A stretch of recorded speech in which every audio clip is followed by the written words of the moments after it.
The winter holiday season is a very busy time on the island of Sodor. More islanders try to escape then than at any other time of the year. Thankfully, the Fat Controller's special death squads are... I've said too much. Back to the story. So, yeah, very, very busy time, all that. Percy has more mail to deliver.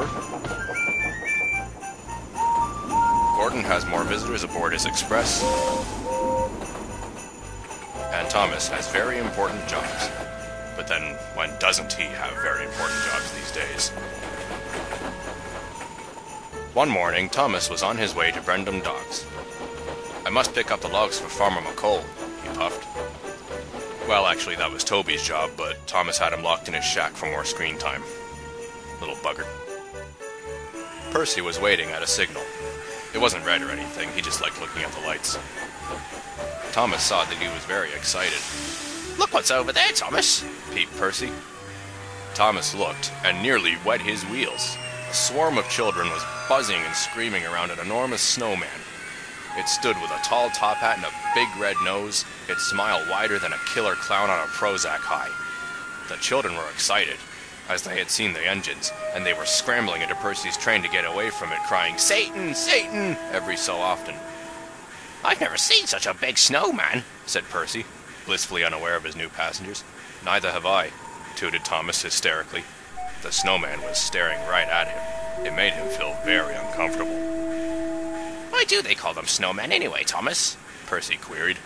Before Thomas could physically harm him for being so thick, he realized the signal was green, and he steamed hastily away. Suddenly, a strong gust of wind lifted the snowman off the ground. The snowman was a snowman balloon. Who would be cruel enough to make such a lovable Christmas figure so damn terrifying, though, is anyone's guess. Anywho, Thomas didn't see the guide ropes, catch on his buffers, and get caught there. And he didn't know that the balloon was now following him. Hey, who needs an attention span when you've got millions in merchandising?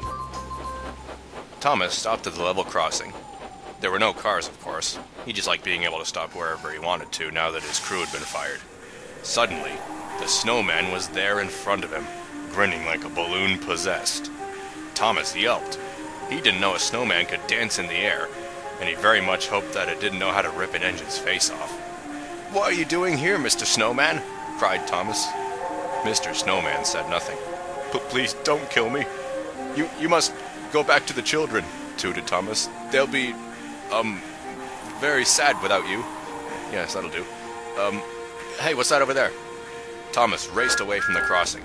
"If I puff fast," chuffed Thomas, "Mr. Snowman will never be able to follow me." If Mr. Snowman could have talked, he'd have laughed his arse off. Thomas arrived at Brendam Docks. James was there delivering coal to all the naughty workmen, a technique the Fat Controller picked up from his bearded cousin. As his tank engine pal collected his log truck, James noticed the balloon and whistled in horror.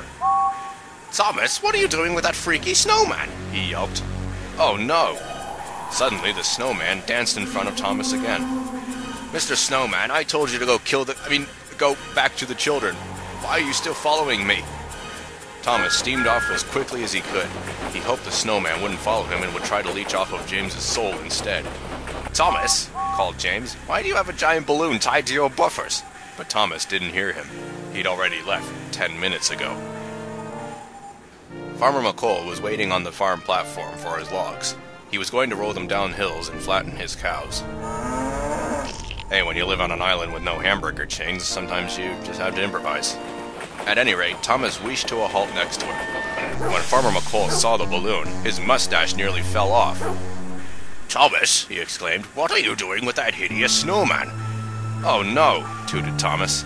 Suddenly, the snowman danced in front of Thomas again. "Mr. Snowman, I told you to go back to the children. Why are you still following me?" Farmer McColl didn't understand. And Thomas didn't know how to tell Farmer McColl about his frosty friend without feeling its smiley wrath. Thomas steamed off as quickly as he could. He hoped the snowman wouldn't follow him and would devour the human alive instead. "Thomas," called Farmer McColl, "why do you have a giant balloon tied to your buffers?" But Thomas didn't hear him. He'd already left 20 minutes ago. Sudrians have slow reactions. It's the country life, you know. Thomas had to stop at the signal at Maithwaite. Emily was there picking up passengers and generally being her bossy self. She was just nagging the station staff to not walk so loudly when she saw the snowman bobbing about behind Thomas. "Thomas," she laughed derisively. "Spin on."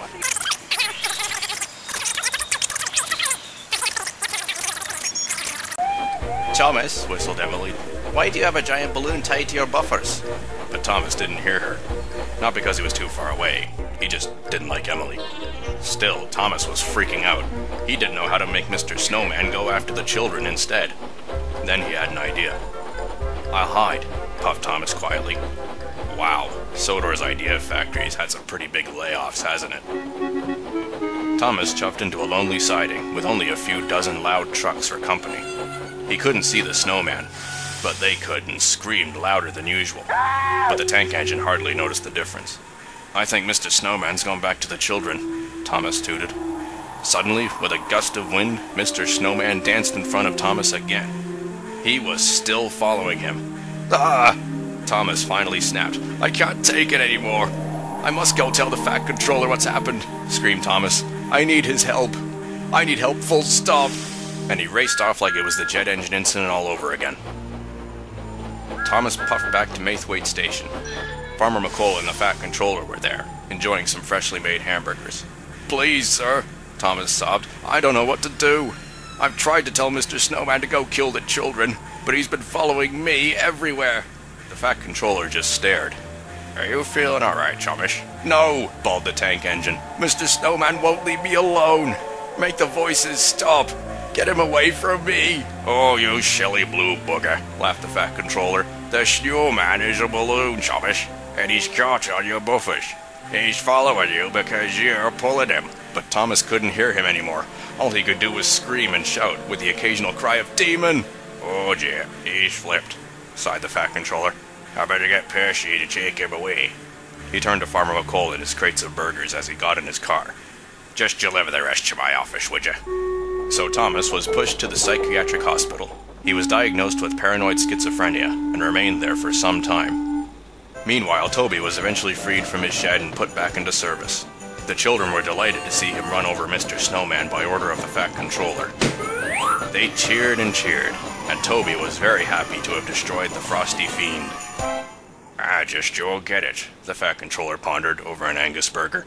"That snowman was charred down tight enough to withstand another random storm. How did it get loose?"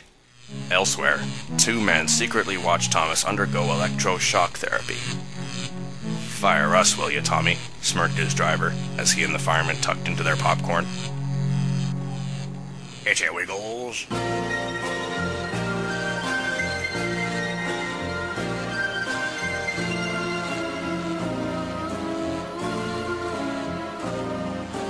Frosty the snowman, he's coming to get your soul. He'll eat your pipes and your torpedoes and your bunker full of coal. Frosty the snowman was a demon spawn, they say. Wasn't made of snow, but we all know how he drove Thomas nuts that day. There must have been an evil spirit in the hat they found. For when... Oi, get out of here, you ruddy kids. I don't need any backup singers. Go on. Well, that's technically true. Frosty the snowman was possessed as he could be. And my colleagues say he could kill any day. It could easily be you or me. You see how I made that scan? Yeah, that's good, that is. No amount of juvenile immaturity can ruin my song numbers. Oh yes.